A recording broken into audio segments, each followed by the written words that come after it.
Hello viewers, সবাই কেমন আছেন? সবাইকে পহেলা বৈশাখের শুভেচ্ছা জানাচ্ছি। আর সবাই ভালো থাকবেন, আনন্দ করবেন। আর সবার জন্য আমি আজকে একটি খুব সুন্দর রেসিপি নিয়ে আসছি, সেটা হলো পাচন। আর সেটাতে আমি প্রায় 25 রকমের সবজি ব্যবহার করছি, শাক সহ। তো আজকে সারাদিন কয়েক ঘন্টায় আমার লাগছে এই সবজিটা কাটার জন্য, শুধুই আপনাদের জন্য। তো আমার এই রেসিপিটি যদি আপনাদের ভালো লাগে, ভিউয়ার্স সবাই সাবস্ক্রাইব করে দিবেন। তো আমার পুরো রেসিপিটা দেখবেন, খুবই সুন্দর, খুবই মজার একটি রেসিপি। তো দেখুন এতে আমার কি কি লাগছে। এটা আমার প্রথমে একটা কাঁচা কাঁঠাল, তারপরে পেঁপে, সজনে ডাঁটা, মিষ্টি কুমড়া, তারপরে মিষ্টি আলু, পুদিনা পাতা, তারপরে থানকুনি পাতা, কয়েক রকমের শাক, পালং শাক, লাল শাক, পুঁই শাক, কদু শাক, টক পাতা, তারপর চিচিঙ্গা, ঝিঙ্গা, আলু, গাজর। তো সবগুলা সবজি আমি সুন্দর করে কাটতে অনেক সময় ধরে, অনেক সময় লাগছে আমার এই সবজিগুলা কাটতে একা একা। তো শুধুই আপনাদের জন্য। তো আমি চেষ্টা করেছি যেন পয়লা বৈশাখের খুব সুন্দর একটা রেসিপি আপনাদেরকে উপহার দেওয়ার জন্য। তো আমার সবগুলা কাটা শেষ হয়ে আমি সব ভালো করে ধুয়ে সব রেডি করে রেখেছি। তো এখানে আমার ডাল আছে, 3-4 রকমের ডাল আমি মিশিয়ে রেখেছি। এখানে আমার সবগুলা সবজি ধোয়া হয়ে মিক্সড করে ফেলছি। এগুলা সব আমি একদম একটার পর একটা আমি দেখাবো কিভাবে আমি রান্না করি। তো এখানে আমার কাঁঠালটা কাঁচা কাঁঠালটা আমি কেটে ভালো করে ধুয়ে আমি এখানে ভিজিয়ে রেখেছি, যদি এতে কষ থেকে থাকে চলে যাবে। আর আমি পেঁয়াজ, রসুন, কাঁচামরিচ, চিংড়ি মাছ দিব, চাইলে এটা আপনারা শুটকি দিয়েও করতে পারেন, আর একটু তেঁতুল দিব। তো প্রথমে আমি এখানে পাঁচফোড়ন আর শুকনা মরিচ দিয়ে, সরিষার তেল আর নর্মাল সয়াবিন তেল দিয়ে একটু ভালো করে নেড়ে নিব।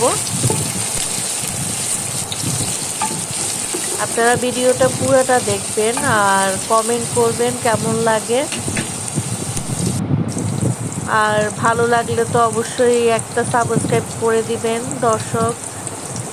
আমি শুধু এই রেসিপিটা দেখাবো বলে আপনাদের জন্যই করলাম। তো আমি এখানে লবণ দেওয়ার পরে চিংড়ি মাছটা দিয়ে নিলাম, ভালো করে এটাকে নেড়ে নিব। একে একে আমি সব মশলাই দিব। আর এটা অনেক সুস্বাদু, এটা আপনার ভাত খাওয়া লাগবে না, এটা আপনি এমনিই খেতে পারবেন, এমনিই খুবই ভালো লাগে। এখানে আমি হলুদ দিলাম, মশলা, গরম মশলা, এগুলো সবগুলো আপনারা আপনাদের প্রয়োজন অনুযায়ী দিবেন।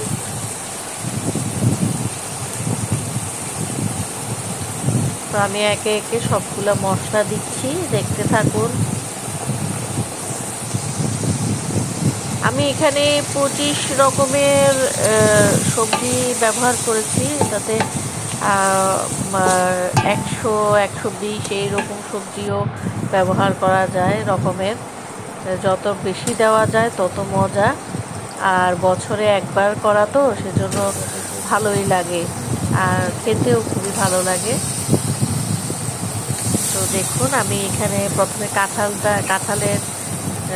কাঁঠালটা কেটে রেখেছি, ওটা দিয়ে দিচ্ছি। ওটা একটু কষাবো ভালো করে, তারপরে ধাপে ধাপে আস্তে আস্তে সবগুলা সবজি দিব। আমি এটা নেড়ে নিতেছি ভালো করে।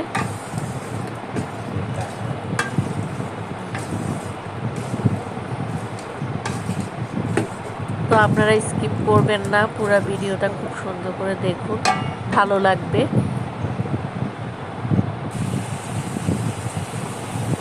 তো এখন আমি সজনে ডাঁটা আর এখানে রয়েছে চিচিঙ্গা, এটাকে আমরা সসিন্দাও বলে থাকি।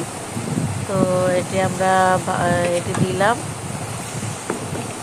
ভালো করে নাড়বো। এটি ঢাকনা দিয়ে রাখবো কিছুক্ষণ, ঢাকনা দিয়ে দিয়ে।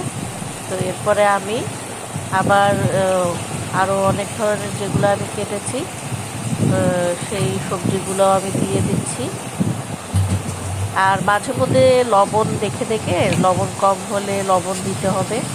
আর যদি মনে করেন আর একটু ঝাল খাওয়ার প্রয়োজন, তাহলে কাঁচামরিচ বা শুকনো মরিচ দেওয়া যেতে পারে। তো সবজি অনেক বেশি, তো সেজন্য পানি একটু বেশি করে দিতে হবে ভালো করে মজা পর্যন্ত।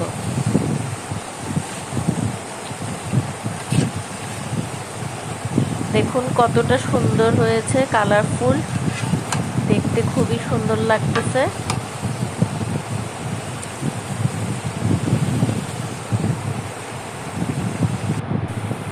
তো আমার সবজিটা কষা হয়ে গেছে। তো আমি ডালটা মিশিয়ে দিব। ডালটা মিশিয়ে দিয়ে তো নাড়বো সামান্য।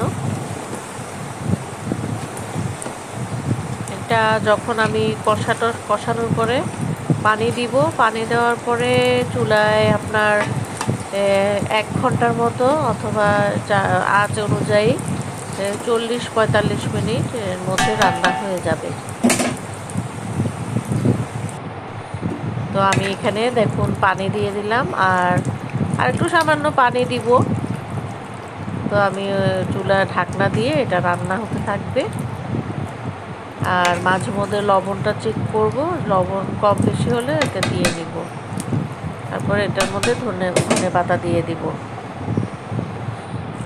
তো আমার দেখুন হয়ে আসতেছে এটা আস্তে আস্তে। এখন আমি শাক, এখন আমার শাক দেওয়ার পালা।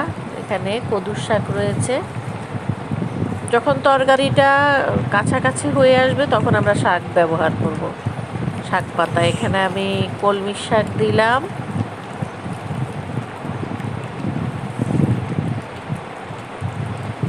এরপরে আমি পালং শাক দিলাম একে একে, এরপর টক পাতাটা দিলাম, এখানে আমি লাল শাক দিলাম, এরপরে এটা নাড়বো।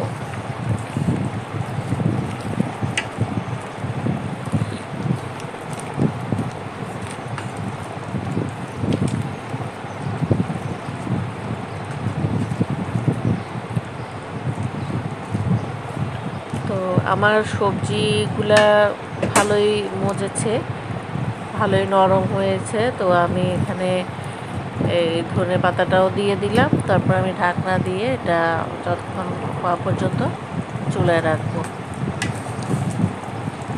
দেখুন কালারটা কত সুন্দর হয়েছে।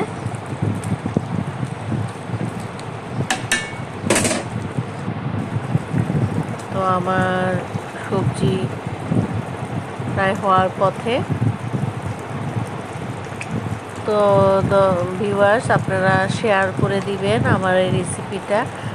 আর অবশ্যই বাসায় বানাবেন, অবশ্যই আপনাদের মজা লাগবে। খেয়ে টেস্ট করে দেখবেন কেমন হয়েছে, কমেন্টে জানাবেন। আপনাদেরকে সবাইকে শুভেচ্ছা নববর্ষের।